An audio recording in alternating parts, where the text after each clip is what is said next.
ça. Nous sommes en direct, ça c'est sûr. Mais vous parliez de poisson d'avril, même si on est en décembre. On peut continuer avec le poisson d'avril. Oui, vas-y. Parce que simplement, il y avait énormément de musulmans qui ont été tués vraiment et qui flottaient donc dans la mer, donc par les Espagnols et qui les ont invités à voir ça. C'était un 1er avril. Qui a invité à voir ça? Les Espagnols, vous comprenez pourquoi en fait, lorsqu'ils ont battu les Espagnols, ils ont dédié ça vraiment donc aux musulmans et aux Arabes. Et aux Arabes, d'accord. Ça peut se lire dans l'histoire, qu'il est dédié parce que c'était comme une sorte de revanche, quoi. Donc des musulmans et des Arabes sur les Espagnols. Sur les Espagnols. D'accord, voilà. Okay. C'est bon. La petite histoire, c'est qu'on était en train de... dañ doon waxtaanee li nga xamante ne donc moom mooy match Maroc France bi gars yi di wax ne match Afrique contre Union africaine bon genre moo di nee nañ ñoom France lañ faral Union africaine yow. Maroc, d'accord, ok. La oreille, moom muy tamit ci Maroc. Donc monsieur Sega, on était en train de discuter ci li nga xamante ne donc moi j'ai dit que les Marocains des fois ils voient donc l'Afrique noire comme des esclaves et ils nous expliquaient le pourquoi, la petite histoire quand le footballeur s'est exprimé sur le mot, il dit que c'est en quelque sorte une revanche par rapport donc à l'histoire. Voilà. Loolu moo tax loolu lañu doon chuchoter et on est passé à l'antenne comme quoi c'est les cas et sur ça maa ngi leen di nuyu bu baax a baax di leen di jaajëfal di leen di wax aussi dal leen ak jàmm seen émission sunu kaay fii ci sunu Label TV ngeen mun ñu suivre donc sur le canal 27 de la TNT 37 TV d'Orange Facebook en live excusez-moi c'est effet DJ Lou qui dit que moom tey météo Éthiopie lay xool en Éthiopie tu as combien de degrés? damay laaj. Démb c'était les États-Unis aujourd'hui tu es retourné en Afrique mais en Éthiopie. En Éthiopie, oui, combien de degrés? À peu près 35-40 ans. Oh mon Dieu. Voilà pourquoi tu t'habilles mal. Éthiopie actuellement c'est 21 degrés. Ah ok. Voilà. Tey ñuy waxtaanee toujours li nga xamante ne moom mooy donc la vie chère au Sénégal démb ñu recevoir ki nga xamante ne mooy Dame Seck bokk ci association des boutiquiers détaillants du Sénégal mu indi ci quelques leeral tey ñuy dalal donc monsieur Ali Mohamed Sega Camara qui est professeur de géographie, consultant indépendant en sécurité alimentaire et résilience, c'est pas fini, ancien secrétaire exécutif du Conseil national de sécurité. Je continue. D'accord. Alimentaire et ancien conseiller spécial des premiers ministres du Sénégal. Tey suñu plateau bi nag gan lañ am de. Bien sûr. Jeexagul. Président du parti politique Mouvement pour le parti de la construction. Oh. Ah, c'est long comme le bras. Félicitations. Merci. Monsieur Camara nuyu naa la. maa ngi lay fay sa Adja Fatou. waaw di leen gërëm di leen sant. di nuyu mbokku téléspectateurs yi. ak sénégalais yëpp ñu nga xamante ni ñi nekk diaspora ak ñi nekk ci biir réew mi. di leen masaw coono. parce que coono bari na tey jamono ji ci Sénégal. di gërëm kilifa télé bi. D'accord. Merci beaucoup DJ Lou nuyu na diaspora bi bul nuyu waat diaspora bi. Et la petite histoire, tu as insisté pour être là en face de monsieur Camara parce qu'il paraît que da nga ko fan. nuyu naa la. Merci beaucoup Fatou di nuyu téléspectateurs yi ñu seetaan ici et d'ailleurs di remercier bu baax a baax suñu téléspectateurs yi de remercier aussi suñu invité Mohamed Ali Camara. C'est un plaisir aujourd'hui de partager avec lui le plateau. Mention spéciale à lui. Il a un bon parcours comme vous venez de citer. Et di ko remercier encore une fois voilà donte Camara la sax voilà. wax si ndànk rek la ñu mun. Voilà, je lui remercie encore une fois pour la disponibilité de venir répondre à notre invitation. Di jaale aussi la famille Kermendong qui ont chanté une très belle chanson, Mohamed Ali Camara Mbokolda. À la Moutaye Bambang. Il rappelle de cette chanson-là. Ali Camara de Sédhiou, Ali Camara de Kolda, Ali Camara de Sénégal. Et mention spéciale à lui. C'est une fierté pour moi de partager avec lui le plateau aujourd'hui. Fierté, moi, qu'est-ce que tu avais dit tout à l'heure pour toi que tu plateau? Parce que je t'avais dit de partir. Oui. Tu as insisté. La petite histoire, c'est quoi? Oui, l'histoire, c'est... Voilà, on a regardé les spectateurs, les Camara. Non, Camara, non dañu sigi nii duñu nangu jàkkaarloo ak man moom mi sax xoolal mu ngi xool télé du ma xool. du la xool non du ma xool du jàkkaarloo ak man du jàkkaarloo ak man. jàkkaarloo naa yow je fais comme ça. Adja Fatou. Il a un camarade qui a frappé sa femme là à cause des petits déjeuners là. ouais. dafa ko doon ndaxte dafa teelul di yeew.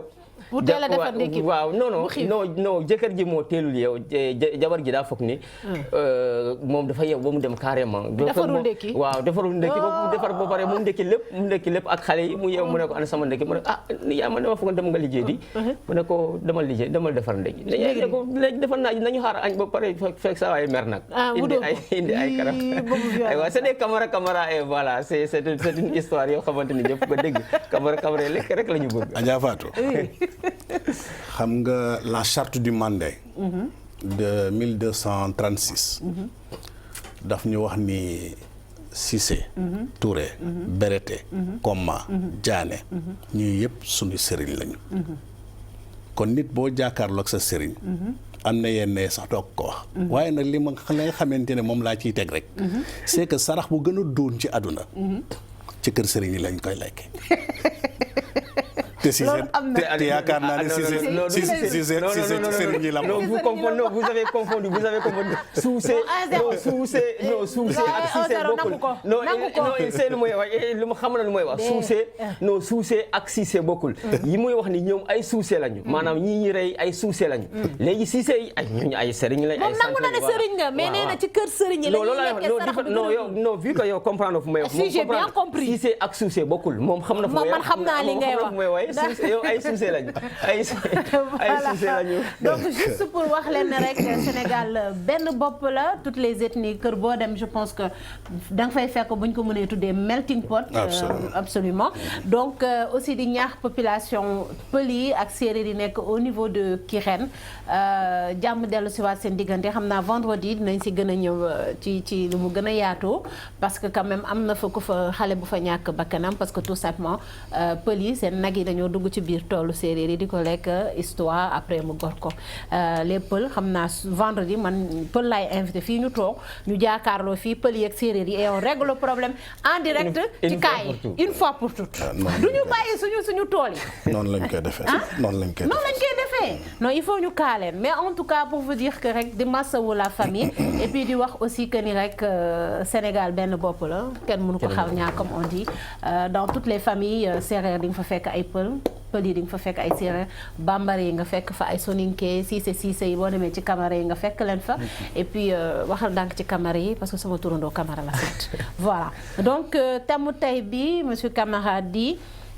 ci yan fànn la nguur gi war a liggéey en tout cas ngir dund gi mën a yomb parce que loolu may thème bi parce que gis nañ ne la vie est chère détaillants yi ñu ngi jooy ci prix yi ñu wàññi population bi mu ngi jooy ci dundu gu cher gi je pense que à tout ça là il y a une solution surtout donc avec votre expérience di jëlu tey loo ndekkee non ndekkeeguma ñaata ngay ndekkee par jour ndekkeeguma ndambe tey ndambe sax dafa cher léegi sax ndambe daa cher dafa cher lépp yokku dafa cher ñebbe bi daa yokku waaw te ndambe avant ñaata nga ko doon jënde da nga jënd ndambe waaw mburu 100 francs mayonnaise fukki dërëm ndambe 100 francs ndambe fukki dërëm muy 200 mais léegi 100 francs muy 200 da nga doon ndekki mais léegi ëpp na ay 350 ba ay 400 léegi dafa doublé metti na de loolooy dëgg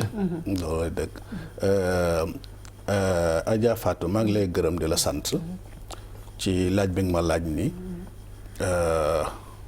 naka la nguur gi war a def ba mën a saafara dundu gu metti gi bu jafe bi yaakaar naa ni li nga xamante ni moom la nguur gi war a def bari na waaye bu nga xamante ni bëgg leen lim dana xaw a gudd waaye dinañ ci tànn yi nga xamante ni moo ñuy may ñu mën a leen wan a wax sénégalais yi la nga xamante ni man depuis jamonoy Abdoulaye Wade président Abdoulaye Wade. suñu maam ji. li ma ko joxoon ci këyit. fi ma tënkee. nan la ñu war a def. ba saafara mbay mi. ba saafara càmm bi. ak napp gi. nuñ ko mënee def. ci ay anam yu rafet. ci ay diir yu xamante ni du xaw a yàgg. te buñ ci jubloo. ñu mën a régler mbirum dundu sénégalais yi. te duñ ko jéggaane fenn.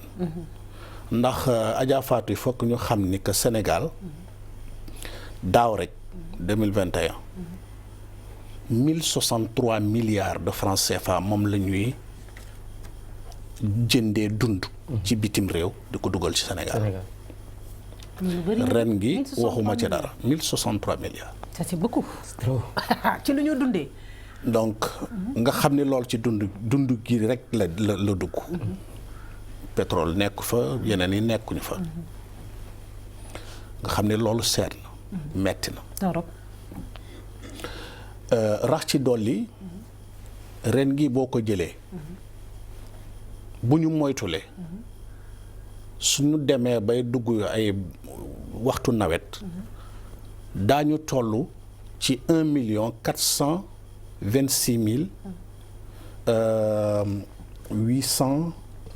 1,426,862 personnes. ñi nga xamante ne dinañ jànkonteel ak xiif. 1,426,862. te mën naa wax ni sax mën naa yokk. waaye jamono ji ñi nga xamante ne ci lañ nekk. 881,000 personnes. ñoo jànkonteel ak jafe-jafe dund. maanaam jànkonteel ak jafe-jafe dund gi daal maanaam ñu ngi ci booru xiif daal. en tout cas xiif daal fëgg na bunt bi seen kaw. bu ñu ndekkee xëy na du ñu añ bu ñu añee xëy na du ñu reer. benn rek la ñuy def. benn ci journée bi. buñ ko amee. metti na. ci jamono ju ñu toll. données yi nga xamante ne moom laa leen di wax ni mooy lii nguur gi sax ci boppam génnee. waxuma la li nga xamante ni. te lii nga xamante ni lu ñu génnee ci kaw gi la. ci kaw ga la ñu xayma. maanaam village yi. taax yi bokkuñu ci. ci chiffres yi nga ma jox. ci chiffres yi ma la jox. taax yi bokkuñu ci. ndax Dakar gii. soo xëyee suba teel. daa nga gis ay borom kër. yi nga xamante ni yore seen kurus. di wirde di dox. buñ tasee ak kenn. ñu ber la ci côté à côté. ñaan la ci secrètement. ndax doo leen mën a jàppale ci dara. koo ci jox téeméer wala nga jox ci ñaari téeméer rek. day dëpp. mu dem joxe li nga xamante ni mën nañ cee ndekki. jënd ci quelques kilos. ñu mën a togg añ. loolu moom bëri na. nga xam ni ndóol ci biir dëkk bi. nit ñi bu ñu xoolulee loolu amoon jamono ji ma nekkoon foofu ci bopp sécurité alimentaire. dama waxoon ni ñu modifier. jumtukaay yi nga xamante ne moom la ñuy xayma. ñu nga xamante ne ñoo jànkonteel ak jafe-jafe dund. pour ñu mën cee dugal taax yi. waxtaan naa ak waa SILS ci loolu jamono ji sax jëm nañ ko sax dugal. waaye ba instant bi may wax ak yow. lu nu xayma ni ci kaw ga rek la ñu xayma waaye nag taax yi bokkuñ ci. nga xam ni. ñi nga xamante ne ñoo am problème dund dafa bari nga jël ci suuf yi 1,700,000 hectares lépp xorom a ko jël te dañu ne Sénégal ci fi nga xamante ne ñooy suuf si nga xamante ne mën nañ cee bay mooy 3,800,000 donc 3,800,000 hectares. nga jël ci 1,700,000 xam nga fayda. daanaka genn wàll gi la. yëpp xorom bi la. loolu problème la. te suuf su am xorom kenn mënu cee béy. suuf si am xorom. mën nañ ci béy. su fekkente ne dañoo farlu. mën a génnee xorom bi. document jooju nga xamante ne moom laa la wax ni joxoon naa ko président Abdoulaye Wade. jël naa ko encore bi Abdoulaye Wade génnee nguur gi. ma joxaat ko président Macky Sall main en main. main en main laa lay wax comme ni ma ko waxee ni ma ko defee ak président Abdoulaye Wade le 12 novembre 2010. noonu laa ko defee ak candidat Macky Sall ba nga xamante ne mu ngi doon jublu ci élection 2012 mai en mai bi ñu demee Sédhiou ñu doon def le 16 février 2012 benn meeting ak moom pour teral ko foofu ca la ma laaj nan ngay def ba génnee xorom ci suuf si ci suuf si instant bi nga xamante ni moom war na jël kaddu non war na jël kaddu pour wax ci meeting bi ca la ma ko laaj ay seconde laa ko war a tontu ci mbir mi nga xam ni daf ma doon testé ba xam ndax sama xam-xam màcc na ci wala màccu ci ca laa ko ni am na ñetti façon yi nga xamante ne mën nañ ko def ci gën a gaaw benn nga defar ay ouvrage bi nga xamante ni ndox mi da koy jéggi ca kaw wala ndox mi day jaar ci suuf buy jéggi ci kaw xorom bi du génn buy jaar ci suuf xorom si mën naa dem bu nga jafee ba pare nga ubbi mu dem waaye ñetteel bi mooy su ngeen jëlee tali yëpp maanaam Dakar ba frontière Gambie lépp lu fa nekk ci pont ak pont yu ndaw pont yu mag mën nañ cee def ay réunir def fa ay vanne ñu koy tëj di ko ubbi maanaam xorom si nga xamante ni moo envahir zone boobu yëpp mën nañu génnee xorom bi mu nekk côté droite bi maanaam boo jógee Dakar di dem Gambie waaw lépp luy xorom mën naa féete ci ndeyjoor lépp li nga xamante ni mooy ndox bu lewet ak suuf su baax mën naa féete ci càmmoñ ndax xorom si mënuñu koo sandi dafa bokk ci sunu koom am na ñi nga xamante ne dañ ko soxla te ñun ñëpp dañ ko soxla d'ailleurs xorom bi waaw waaye dañ koy jaay ba ci bitim réew Malien yi fii lañ koy ñooy jëlee ñeneen ñi yeneen i réew donc nga xam ni xorom am na importance ci biir sunu koom kon mënuñu koo sànni dañuy def sunu kéemtalaay kattan ber ko benn fànn li ci des li yëpp mën nañ ci génnee xorom suuf si yooyu mën nañ cee béy dugub mën nañ cee béy ceeb mën nañ cee béy lu ne meññeef bu ne ay légumes yëpp ay fruits mën nañ ci def yëpp waaw bu demee ba sax ba cool nga xamante ni tawul pour mu mën a def lessivage maanaam raxas suuf soosule da ngay teg ay forage ngay bënn def ay pompage yooyu di ko lâché muy dem ci vallée yi mu koy nettoyer en même temps donc bu koy gajafalee bu ko gajafalee ba pare après nga gis ni suuf si vraiment donc ndox boobu rek mën naa raxas xorom bi mu ànd ak moom ngeen bàyyi ko mu dem ci côté ndeyjoor lii yëpp bind naa ko ci benn document jox leen ko mais est-ce que am na ay jéego yu ñu ci def mais ban lañ ci def benn bi nga xamante ni moom laa leen waxoon ma ne leen am na ñetti unité de dessalement bi nga xamante ne dañuy génne jël ndoxu géej bi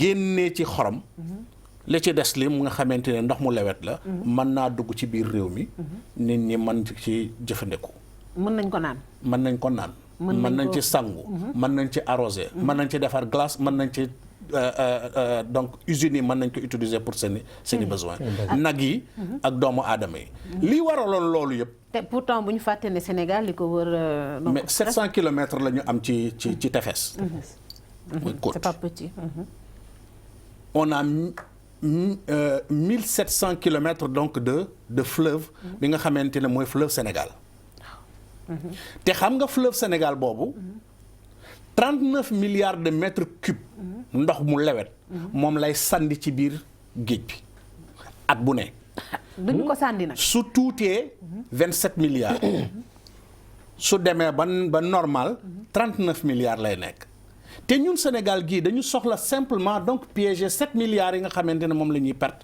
kenn du ko jëfandikoo ci géej bi moom la ñu war a piéger dugal ko ci biir réew mi bu ko defee tamit ndox bi xam naa ndox bi non seulement facture bi dina wàññeeku waaw mais unité de dessalement yooyu nga xamante ne moom laa leen wax benn bi dama leen waxoon ni Lompoul la buñ ko defee Lompoul Touba jafe-jafe ndox bi fa nekk mën naa dàkk fépp nga xamante ne dañ fay def ay gàmmu ay rassemblement loolu yëpp mën naa dàkk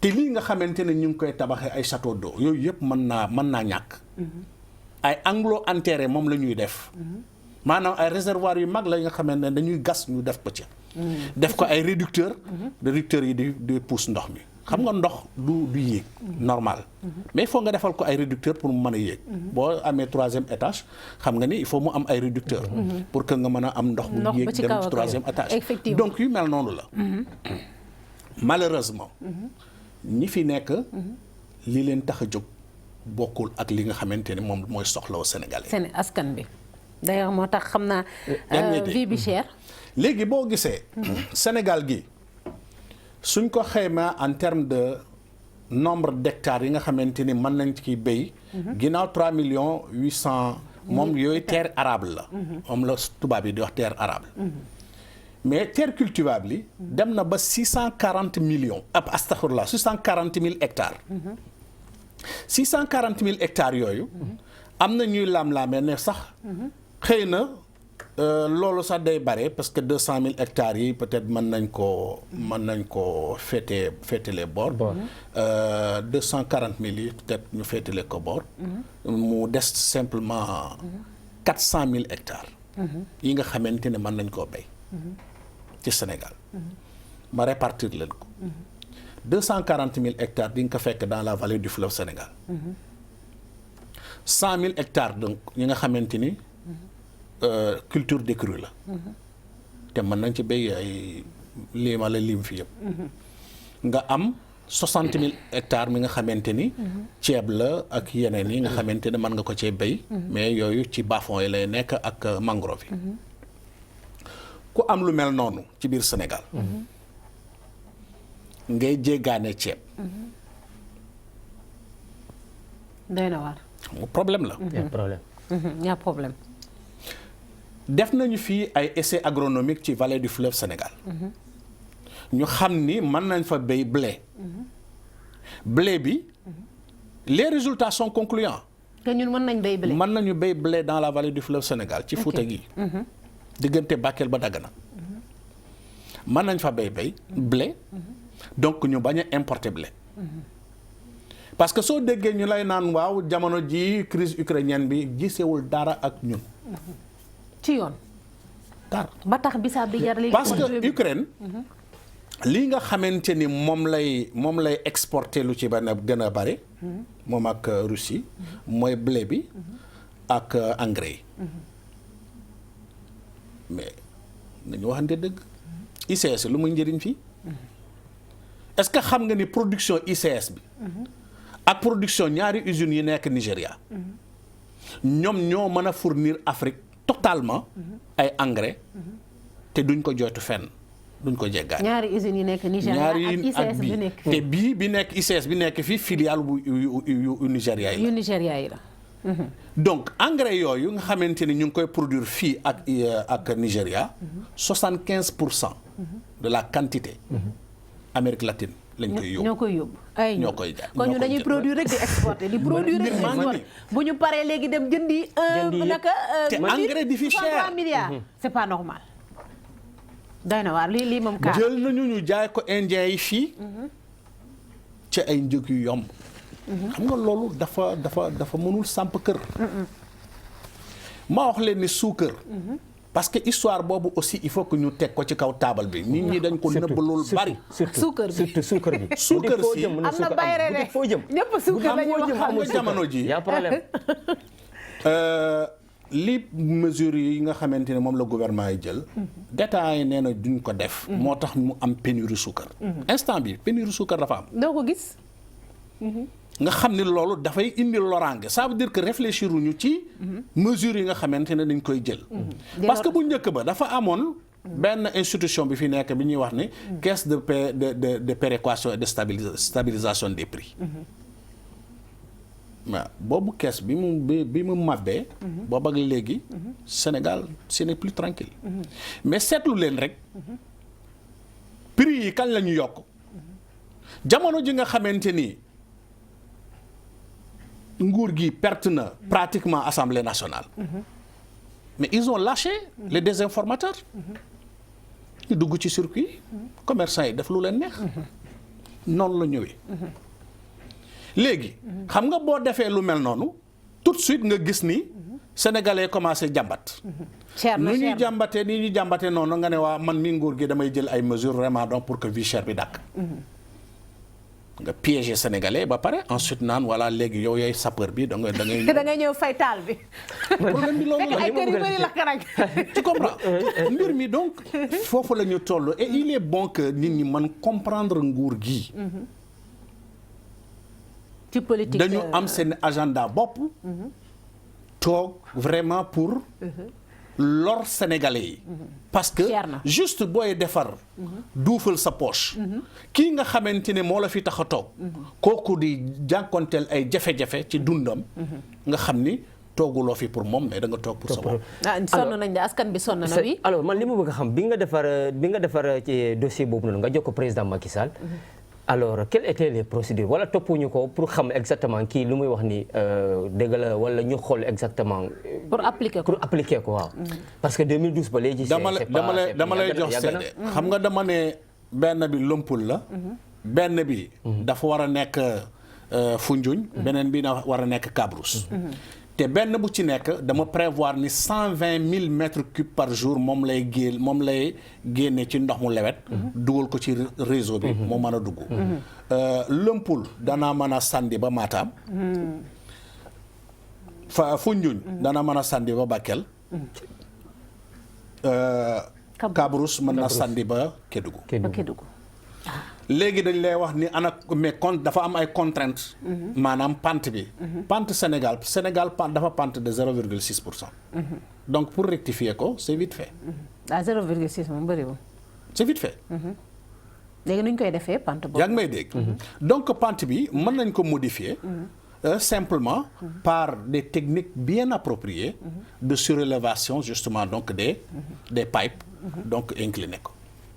coow lu jeex. léegi. unité de dessalement yi donc boo desalee ba pare. am na beneen contrainte bi nga xamante ne mooy xorom si boo ko génnee.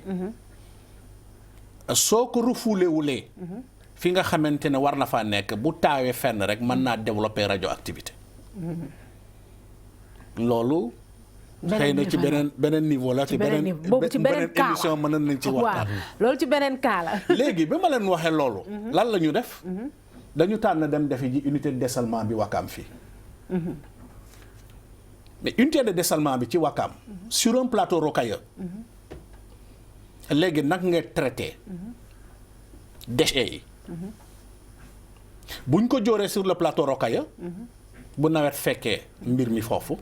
naturellement dafay walangaan wàcc ci biir Wakam. et ça peut développer donc des maladies. Des maladies de la peau et d'autres types de maladies, y compris la radioactivité et qui va être extrêmement dangereuse pour la santé donc de tout le monde. Alors santé bi léegi lu tax ñu def ci plateau rocailleux boobu ñu def kii nu mu tuddati. unité de dessalement yi taxut a cher. Ça coûte cher. Ça ne coûte pas cher. Ah, ça coûte pas cher. Une usine coûte $800,000. Pourquoi le chiffre faramineux bi nga xamante ne moo fi nekk. moom la ñuy wax ne la ñuy def installation. unité de dessalement bi. combien de milliards. fu ñu ko teg. xaalis boobu yow fan lay dugg.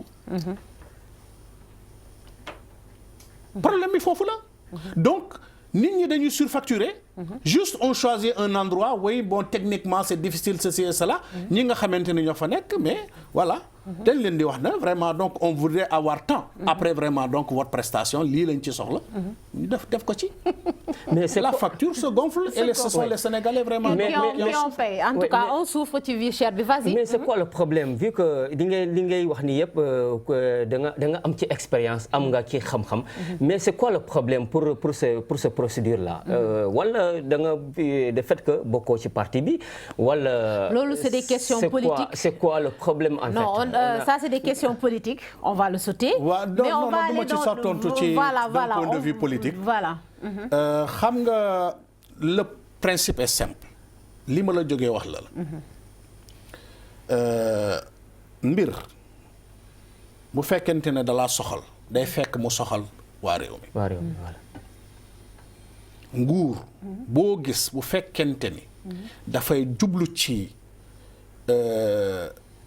mbiru waa réew mi naturellement dafay xalaat bu baax mu jël ñi nga xamante ne seen xam-xam màcc na ci ñu xelal ko d'accord soxlawuñu ñu fay ko sax mais bu ko woo ci citoyen nga ne ko damaa bëgg vraiment nga jàppale ma ci lii ak lii ci xam-xam war na ci taxaw war na ci mën taxaw léegi par exemple balaa ñuy dugg ci deuxième partie bi di bàyyi DJ Lô mu tàggoo pour recevoir la Houreye monsieur Camara damay laajte vous êtes de Sédhiou est-ce que tu vois oui tout voilà à fait moom ak Cissé bi Cissé bëgg a lekk voilà léegi nag tey jii bu ñu jëlee exemple de Sédhiou naka nga xalaatee ne tey jii moom la investissement yoo xamante ne état bi war na ko fa mën a def ngir population bi dundu population bi foofu noonu mën a wàññeeku ñoom tamit ñu am benn confort on prend l'exemple de Sédhiou puisque da nga ko maîtriser surtout du point de vue vraiment sécurité alimentaire. Oui.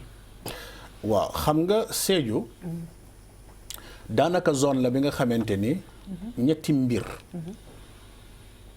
boo ci defee investissement nga mën a dimbale waa réew waa dëkk boobu dimbale waale maanaam Sénégal waa gox bi boobale te dimbale waale waa Sénégal Casamance nekkul fleuve dafa nekk ci en terme géographique ria lañ koy wooyee ndaxte amul source pérenne fu nga xamante ni foofu lay génn tout le temps amul ay marigot la ci nawet ñooy walangaan dajaloo mën a joxe chenal bi mu dem ba ci géej mu dem ba ci biir donc pente bi dafa faible ce qui fait que déjà après 1972 xorom si commencé na dugg donc par un phénomène de remontée de la marée et par un phénomène donc de biseau xorom si di dugg ci suuf si li ñuy wax faro yi maanaam rizières yi pratiquement quasiment lépp am na xorom te mën nañ ci génne man sama jëmmu bopp man laa wax waxuma nguur gi de sama jëmmu bopp j'ai construit au moins 3 barrages ña nga xamante ni ay digues antisel la ma def ci ay ouvrage de franchissement maanaam population yi mën nañ ci jaar di dox seen soxla mais en même temps ma téye xorom si d'un côté ak sama ONG balaa may ñëw ci nguuru Macky Sall gi te ba ma génnee ci nguuru Macky Sall bi ci loolu laa nekk moo tax kenn du ma dégg ci yenn yi d'accord dama soxlawul ci léegi lan lañ léegi nga xam ni bu ñu defee aménagement yooyu mën nañ cee béy ceeb bu doy am na ay bas-fonds yi nga xamante ne ndox dina ca taxaw ñu encadrer ko pour mën cee am ndox sur une longue période ñu mën cee béy ceeb comme genre installation yi la bon genre installation voilà xam nga genre installation yi moom c'est pour conduire ndox sur de longues distances bi dafa mel ni usine Wakam bi la voilà léegi nga xam ni vraiment xam nga plateau baa ngi noonu c'est un plateau rocailleux voilà bon donc gis nga ni ñuy jëlee ndox mi te di kii donc pente bi nga xam ni vraiment mën nañu vaincre pente bi parce que foofu au moins c'est 100 mètres moo ngi pompé de ndox yaa ngi dégg voilà donc da ngay pompé mu yéeg donc c'est faisable li ma leen fi jógee wax la waaw c'est vrai léegi boo jëlee loolu boo defee aménagement yooyu di nga am des terres ñi nga xamante ne xorom si dina ci génn nit ñi mën nañ ci béy ceeb ak légumes yi surtout li soxal Sénégal ceebu jënu midi bi yan ngay dégg ñaareel bi ñu defee conseil des ministres décentralisé bi à Sédhiou lan la ñu wax Sédhiou pôle aquacole du Sénégal mais demal Sédhiou ba xam ndax vraiment di nga fa fekk benn truc aquaculture d'accord et pourtant c'est tout à fait correct c'est tout à fait correct c'est tout à fait vrai c'est possible suuf soosu nga xamante ne moo fa nekk buñ ko aménager ne serait-ce que sax Sédhiou même ci campagne de 2022 bi ci local yi am na ay candidats yi nga xamante ni proposé nañu sax nañu def aménagement bi diggante le truc de Bakoum oui. bi nga xamante si see xam na ko ba Samiron qui borde donc les cimetières tefes boobu xam nga aquaculture biologique particulièrement crevetticulture biologique boo ko defee 1 hectare ça peut te rapporter 120 millions de francs CFA j'insiste et je persiste là-dessus. 1 hectare de crevetticulture biologique 120 millions de francs CFA. léegi crevetticulture biologique doo ko olofal gars yi comprendre. maanaam ay sipax la yi nga xamee ne dañ leen di yar. yarin mi nga xamante ni du am li indi loraange doomu aadama. ci wérgu yaram bi ci wérgu yaram doomu aadama. d'accord moom la ñuy wax crevetticulture bio. loolu buñ ko ci defee. ñaata hectare moo nekk foofu. soo jëlee ci yeneen département yi muy département Bounkiling département Goudomp comme ci département Sédhiou tefes yooyu yëpp buñ ci defee aménagement mën nañ ci def sipax yi mën nañ ci def jën. mën nañ ci def jën d'accord. donc façon jën bu ne mën nañ ci yar comme mën nañu li nga xamante ne donc mu ngi am ci biir dex boobu la. te su boobaa te nga xam ni dex boobu du zone de pêche zone de reproduction la malheureusement nit ñi dañ ciy abusé. d'accord. maanaam foofu la jën yi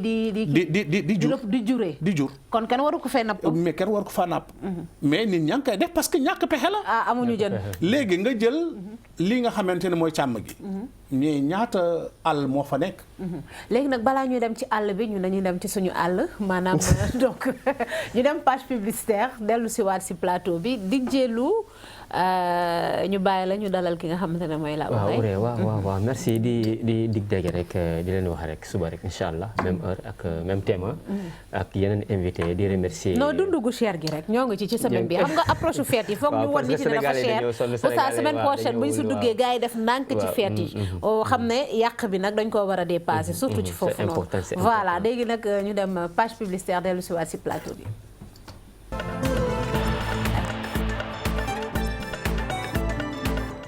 Label TV vous propose la location de matériel audiovisuel dernière génération.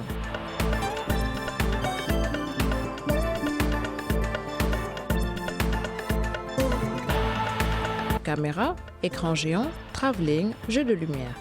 Vous êtes producteur de contenu, annonceur, découvrez notre sélection d'accessoires, d'équipements en passant par la régie, la post-production et la diffusion sur nos chaînes.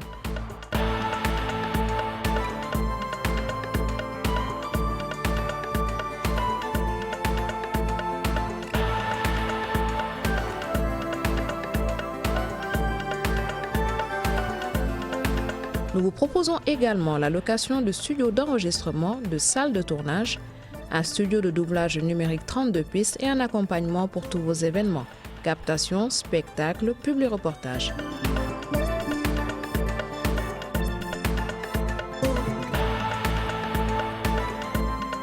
Contactez-nous au 78 296 22 22 ou écrivez-nous à l'adresse commerciale@labeltv.com.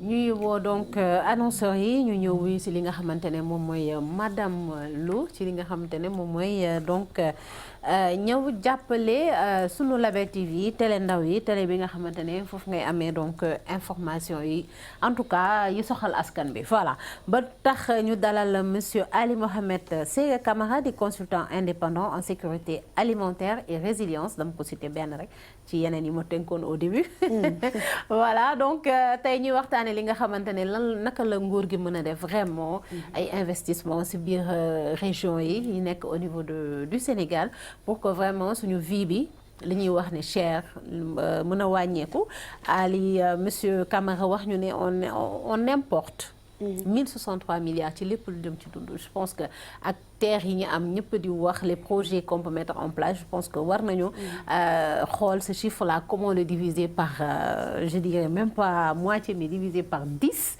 ba nga xamante ne quand même yu bëri dootuñ ko dem jéegaane bitim réew surtout que il n'est même pas dit que produit yooyu ñi indi au niveau de l'étranger moo gën yi nga xamante ne buñ ko béyee woon fii je pense que pour suñu santé moom mooy gën la oree nuyu naa la fay naa la Fatou di ziar gan gi bu baax di nuyu suñu mbokk téléspectateurs yi di ñu seetaan saa su ne pour tënk rek nuyoo bi ndax temps bi li mu fi wax yëpp nekk loo xam ne lu am njëriñ la comme li may faral di wax rek man damay bëgg tout le temps rek Sénégal buñ ko dénkee joxee ci tegee ci loxo nguur war nañu xool ñi nga xam ne ñoo maîtriser liggéey ñu jox leen seen ñu liggéey ko ngir askan li mu fi wax yëpp lu am solo la. lim fi gëstu yëpp. wax ko tey jii. kuy nit boo ko déggee. di nga xam ne ku maîtriser li muy def la. donc man moom xam naa ne ba muy wax si pax yi kontaanoon nga parce que da nga bëgg si pax. waaw dama ko bëgg man gis si pax nag gisuma ku ko bañ. ñi nga xam ne dañuy am allergie dañuy am lu leen metti buñ leen ko tere. kon donc lu baax ñëpp ko bëgg. en tout cas donc mu nekk loo xam ne sincèrement sénégalais yi soxla nañ ñu mel ni ñu leen di teewal. parce que askan wi ñu mel ni ñoo koy dundal. li muy wax dafa am solo. Sénégal bu ñu la ko dénkee ngay defar sa poche sa dundin baax alors que yow ñi la fal ñi tax nga toog fi ñoom ñu ngi bëgg a dee. ñoo ngi bëgg a dee waaw sincèrement Sénégal nag ku ni neex na jamono ji boobu dafa fekk dafa am foofar sa poche di duuf say ceeb di niin mais Sénégal neexul parce que askan wi nga xamante ne bu ñaxtu jotee ñooy sonn bu problème amee ñooy gën a dee dunduñu lekkuñu naan ñu bu ñu tëddee seeni lal nooyul loolu nag c'est pas du tout normal. ak surtout fi ngay jooy bisaab bi. bisaab pot 2000. yaa ngi dégg bisaab bu weex. donc y a trop de choses alors que fii lañ koy béyee ma looloo ma si jaaxal. cher na cher goo xamante ne pourquoi cette flambée là monsieur Camara demal seet sax ñebbe bi lépp cher 1500 la. lépp cher kilo bi. ci lu doon jaar ñebbe je me rappelle. 400 dugub bi dem na 750. tu vois dafa cher lépp cher. donc moo gën a cher sax ceeb pot dugub daan jar fanweer. xam nga bi ñuy wax ni dañuy lutter contre la vie chère. kii xëyma ne vraiment damaa wàññi juróomi dërëm ci kilo suukar. mais ça veut dire que moom dafa yaakaar ni kilo suukar bi 600 francs la. waaw alors que kilo suukar bi 700 la. léegi moo tax ma bëggoon a ñëw ci suukar si. c'est important. xam nga dafa am benn situation bi sénégalais di dund te ñu ci bare xamuñu ko. compagnie sucrière sénégalaise. bi ñu koy samp Sénégal. ki ñu wax ni tey jii moo ko moom moomu ko. ah ouais. moomu ko. baayam la ñu dàq Madagascar mu ñëw. kaala. biñ ko dàqee Madagascar mu ñëw fekk wàcc Sénégal. mu am ñu ko lijjanteel ba mu gisante ak président Senghor. ñu waxtaan. ba nga xamante ni Senghor d'accord na. ni war na ko mën a jàppale mu mën a defar fii benn usine suukar. waaye suukar si suñ koy jaay. kilo bi mëntul passer 175 francs. 175 nga wax de. 175. non mais. yaa ngi may dégg. lan la nguuru Senghor def. dañu jël 7300 hectares. ci toolu Richard yi. maanaam mooy Richard Toll. jox ko 7300 hectares yi. ñu daal di jël ci kopparu Sénégal. 3 milliards 500 millions. jox ko pour mu taxawal usine bi. ñoo ko moom Sénégal kon kan moom usine bi. Sénégal ko moom. askan bi. tey jii. 7300 hectares yooyu. passé nañu ko. ndaxte annexé nañu yeneen i suuf.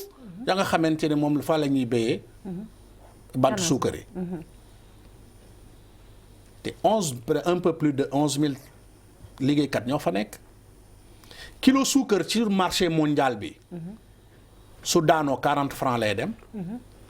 bu yéegee ba yéeg 100 francs wala 120 francs lay nekk. kilo suukar. lu tax Gambie di jaay kilo suukar 225 250. c'est vrai parce que ñun. c'est vrai lu tax dañuy jéggaane suukar. te ñun Sénégal ñuy am kilo suukar bekk boo ko gisee nga fay ko 1000 francs. lu tax. te usine bi ñoo ko moom sunu suuf si ñoo ko moom ndox bi ñoo ko moom. doy na waar kon nag na suukar loolu aussi il faut que ñu wax ko bi muy wax ne dañ koy jéggaane Gambie di ko indi fii te buñ ko fi dugal parfois dañ koy nëbb pour mu yegsi. Gambie amul usine buy produire suukar. ñoom ñu koy jaayee 200. te xam nga ni dans la zone franche ici am na sénégalais yi nga xam ne dañuy produire suukar mais mayuñu leen ñu koy jaay ci biir réew mi. fu ñu koy jaay nag. ñu jaay si bitim réew lañ koy dem jaay. duñ ñu bàyyi ñu jaay fii ñu suñu suukar gi mën a wàcc ni ci mën a dund. réglementation Sénégal moo def loolu. donc nga xam ni. am na yenn yi nga xamante ni nit ñi duñ ci xalaat. ki nga dugal ci zone franche c'est vrai dafa am ay taxes ak yooyu nga xamante ni du ko fay. donc mais nee ko ci sa biir production boobu. am na partie bi nga xamante ni foog nga. jox ko Sénégal. sincèrement. ndax du kii bii nu mu tudd njëgu suukar gi wàññeeku. nit ñi mën cee am afia. dëgg la mais malheureusement duñ ko def. ñun li ñu ñàkk sax dafa bari jamono ji. jën. xam nga sànq day wax lépp. ñun jën déjà suñu géej gi amatuñ fi jën yu baax. li muy wax crevette boo ko yaboy avant dañ ko doon may xam léegi dañ koy jaay. non mais da nga daan gis saretu yaboy boo xamante ne bu rombee di nga jënd juróomi yaboy yu mërëk yu dijj ba pare nit mbat 100 francs nga am ko da nga daan lakk jën ci benn bis sans pour autant nga am benn problème. léegi moom mënatoo tu vois léegi Gambie xoolal Gambie moo ñu gën a ndaw. xoolal Gambie ni mu ndawee. xoolal Sénégal ni mu toll. Gambie boo fa joxee défense 25 dalasi ça fait 500 francs fii Sénégal. dama ko gis. da nga joxe 25 dalasi da nga ciy dem marché ndugg ci. togg ci añ ak reer. te 500 francs la boo ko weccoo ko Sénégal. mais d'accord 500 francs mais xoolal ñooñu noonu seen dund ni mu yombee te ñoom lépp dañ ko jéggaani. sucre beeg yëpp xoolal ñun foofu dañ ko fay jëlee. savon et cetera. donc nga xam tomate nga xam ne kon ñun bon. maanaam on manque de politique vraiment est-ce que ñu ngi ñuy bàyyi xel. on manque de dirigeants. nee naa ko manque de politique agricole. dëggantaan Ndiaye on manque de dirigeants parce que politique agricole yi. am na yenn xalaat yi nga xamante ne nit ñi def nañ ko fii. moo ngi fi il suffit juste d'appliquer. mais il faut que mu nga am ki nga xamante ne am na sañ-sañ ne man. askan bi moo ma soxal. nasaraan yi soxaluñu ma. li ma soxal mooy que sama askan bi nu mu mënee dund. loolu boo ko fi defee. képp ku fi def képp ku fi la teelu lii kii la. canne à sucre bi. léegi képp ku ko fi def. amul di nga gis ni vraiment waxtu boo bëggee falu di nga faluwaat. ah c'est sûr ah dund bi bu wàccee. mais parce que kenn naxatul kenn ah. boo defee 10 mandats sax gongo. c'est-à-dire pour nguur yàgg fi. il faut mu bàyyi xel que ni sénégalais yeewu nañ. nga dox ci li ñu bëgg. nga am li nga bëgg. na sénégalais moom na dund gi wàcc. mu am sécurité. parce que xoolal ñun fii dund gi jógee. dafa doublé. warga ak suukar boo daan joxe 175 di nga am warga ak suukar. 75 warga 100 francs sucre. nga defar lëwal deuxième ba troisième maintenant léegi mënatoo am loolu. 500 loolu noonu mënatoo ko am ci benn paquetu warga nga koy am. c'est quelque dafa métti. métti na mais sànq vous avez donné yeneen ak yeneen. vous avez donné l'exemple de Sédhiou. li ñu fa mën a def. léegi bu dee da nga dem ci bassin arachidier bi mooy diggante Kaolack Fatick nga xam ne par exemple boo jëlee foofu agriculteurs yi ñoom c'est par saison. par exemple saison des pluies ñu def gerte def dugub ça veut pas dire que ni aussi seen production boobu day baax parce que comme ren gis nañ ne taw na mais agriculteurs yu bëri boo leen approché dañ la naan gerte bi kiiwul taxu koo baax te kiiwul ci biir maanaam feesul ci biir donc ndox mën na bëri te gerte du baax comme ni ñu ko bëree comme ni ñuy wax rek ndox tamit mën na ndaw te gerte bi baax ça dépend dañ koy wax naan nawet bi dafa barke wala nawet bi barkewul mais tey jii nii agriculture yooyu boo leen bëggee dimbali ba seen agriculture bi développé seen ndaw yi bañ di ñëw Sénégal Dakar autant pour moi di raxas ay oto di fanaan ci mbedd bi des fois ñu dem ba nekk ay agresseur naka nga ban politique nga mën a teg foofu noonu par exemple xam nga zone boobu ci wàllum alam maanaam écologie zone boobu zone culture sèche la maanaam dugub mboq ñebbe ak yooyu corridor céréalier boobu nga xamante ni moom la ñuy lam-laamee ci Sénégal gi foofu lañ ko war a def d'accord mais ñu war a wax ni dañu war a organiser nit ñi en coopérative c'est important ñu booloo ñu war a am vulgarisation technique maanaam ministère agriculture dafa war a am ay agents yuy def ay vulgarisation technique maanaam di jàppale di leen jàngale nii ngeen di def ba meññeef yi mën a vraiment am njëriñ nii ngeen mën a def pour am xaalis nii ngeen mën a def aussi pour ngeen am xaalis xam nga moo tax nga war a organiser mbay mi maanaam lépp lu ñu fay def pas en termes de filière mais en termes de truc de valeur. D'accord. donc ban nun ko mënee def ba mu ñu béy mu mën a andi lu baax. ba fu ñu koy jaayee ba nit ñi nga xamante ne ñoo koy jënd aussi di ko lekk. ñu mën ci am satisfaction. yaa ngi may dégg. coopérative yi am na solo. animation rurale dafa am solo. vulgarisation dafa am solo. rax ci dolli ñu war a arrêter. def di fa béy gerte gi. d'accord suñuy béy gerte. nañ ko def li nga xamante ni war naa mën a dugg. ci sunu dundini journalier. yaa ngi may dégg. parce que gerte noflaay am na solo ci sunu dund bi. am na solo ci am na solo ci ngurbaan bi ak a bëgg mbaxalu Saalum. ak a neex. waaw wax na sax ci dëxin nag. ci dëxin tout ça là donc maafe gerte ak yooyu. waaw gis nga. donc il faut mu am fi nga xamee ne dañ ko béy mais écologiquement dafa yàq suuf soosu le. d'accord. d'accord. à force chaque année ngay béy la même chose. mais non seulement gerte foo ko naree béy da ngay gor garab yëpp. waaw. ok bu problème la. ngelaw bi bu ñëwee mu décaper sol bi. taw bi bu ñëwee su baree rek muy dindi li nga xamante ni mooy engrais bi nga xam ne naturel bi war a nekk ci suuf si loolu yëpp day ànd ak ndox mi wala ngaa dem moo tax ngay gis béykat yi di fa bay kàdd ndax kàdd ay xobam azote la. d'accord.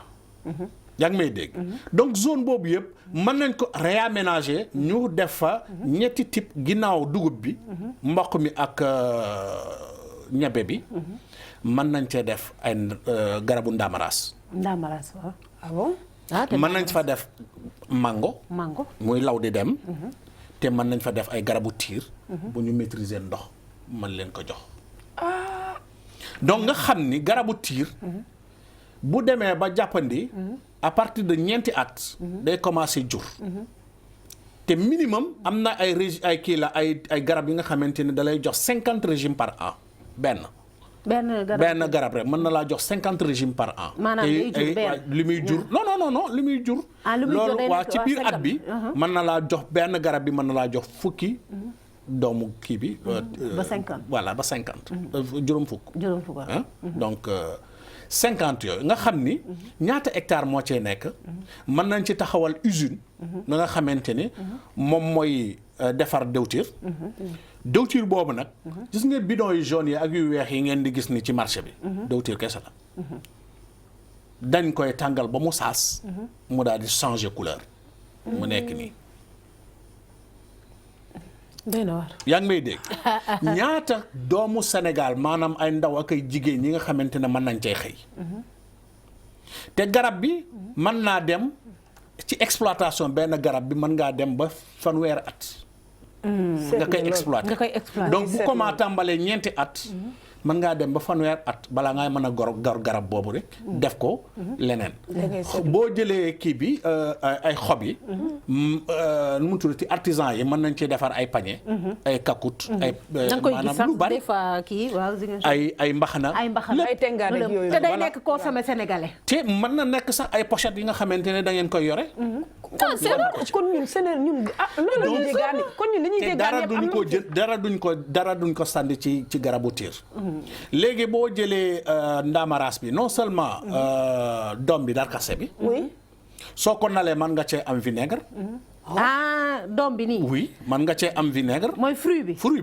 mën nga am jus mën nga am vinaigre te jus bi képp ki nga xamante ne sax am nga jafe-jafe pour nelaw boo ko naanee rek nga mën nelaw si saa si jarul yaa ngi may dégg tamit nag Sénégal ñun te kii bi si kaw ndaam bi waaw doom ji waaw bokkul ak xoox bi xoox bokkul xoox bi mën naa ci ñëw doom ji soo ko nalee ñam bi daal maanaam ñam bi soo ko nalee nga am jus boobu mën nga koo transformer mu nekk vinaigre mën nga koo transformer mu nekk liqueur ok benn mu féetee boor donc am na ñaari xeetu usines yi nga xamante taxaw na ci da nga mën a jël li nga xamante ni boo ko nalee ba pare li ci des li mën nga ko def aliment de bétail grand ruminant muy dégraisser say xar muy dégraisser say nag su demee ba nga xamante ni vraiment mënoo ko def loolu yëpp da nga koy décomposer nga daal di ko def engrais azoté defaat ko ci tool yi aywa léegi xoox bi am na sax benn huile bi nga xamante ne soo ko làkkee am na benn huile bu ciy génn huile boobu dafa dugg dans le travail donc de l'aéronautique donc yaa ngi may dégg donc loolu mën nañ ko presser buñ ko pressé ñu génnee ko li nga xamante ne mooy noix bi nekk ci biir bi ñuy wax ndaamaraas bi mais loolu mën nañ ko traité fii kilo bi sur le marché mondial 6 000 francs la